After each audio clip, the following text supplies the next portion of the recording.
তাই আজ হনুমান সেবা গ্রহণ করে প্রভুকে প্রণাম করে যাত্রা করেছে এই গন্ধমাদন পর্বতে। আকাশ বাতাস কম্পিত করে হনুমান চলেছে ঔষধ। রাবণ রাজা বুঝতে পেরেছে যে ওই হনুমান যাচ্ছে ঔষধ আনতে, তাই পাত্র মিত্রদের ডেকে বলছে, ওরে যেমন করেই হোক এই হনুমানকে আটকাতে হবে। রাবণের পাত্র মিত্রগণ বলছে, মহারাজ ওই হনুমানের সঙ্গে ছল করা তো অত সহজ নয়, আমরা কেউ তার সঙ্গে পেয়ে উঠব না। তখন রাবণ চিন্তা করছে, তাই তো এই হনুমানের সঙ্গে একমাত্র ছল করে পারবে কে? আমার মামা কাল নেব। তাই কাল নেমের বাড়ির দিকে যেতে যেতে ডাক দিয়েছে, ও মামা, মামা গো, বলি বাড়িতে কি আছো? কাল নেমি রাবণের ডাক শুনতে পেয়ে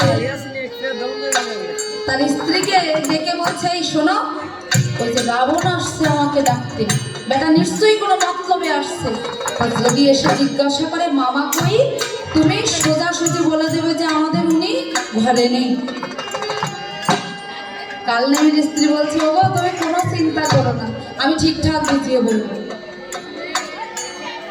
রাবণ রাজা আবার ডাকছে, ও মামা, বলি বাড়িতে কি নেই নাকি? কাল নেমির স্ত্রী ঘর থেকে বাইরে এসে বলছে, কে তুমি? আমাদের উনি না ঘর থেকে বলে দিলেন যে উনি এখন ঘরে নেই। উনি না ঘর থেকে বলে দিলেন যে উনি ঘরে নেই। রাবণ রাজা বলছে, ও আচ্ছা। তা ডাক দিয়ে বলছে, ওরে শোনো গো শঙ্করী শ্যামা,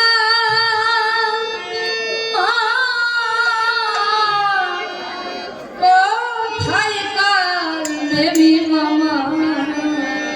ও মামা, তুমি আমার মিত্র হিতকারী,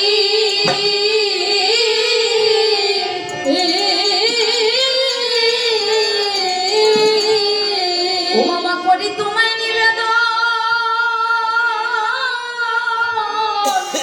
রাখো মোরে নিবেদন। ও মামা, তরাই দাও সে বন্ধু মাদন গিরি,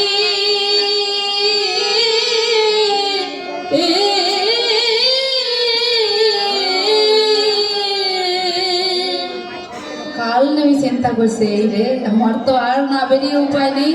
বাইরে এসে বলছে, কে? ও হো ভাগ্নে তুমি? বলো ভাগ্নে কি খবর?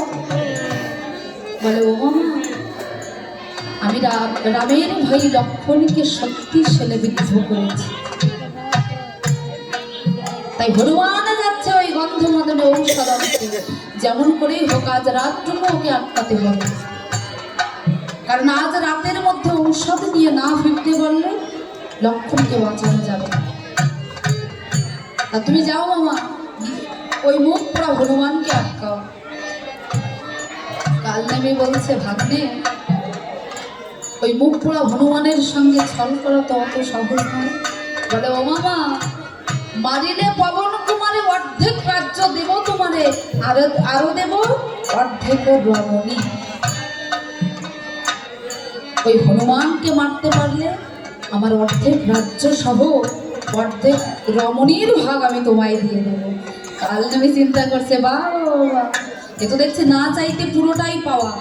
তো এখানে বসে এই রাবণের হাতে মার খাওয়ার চেয়ে গিয়ে ওই মুখ পোড়া হনুমানকে মেরে আসে। তাই কাল নেমে আমার যাত্রা করেছে কোথায়? ওই গন্ধমাদন পর্বতে। কেমন ভাবে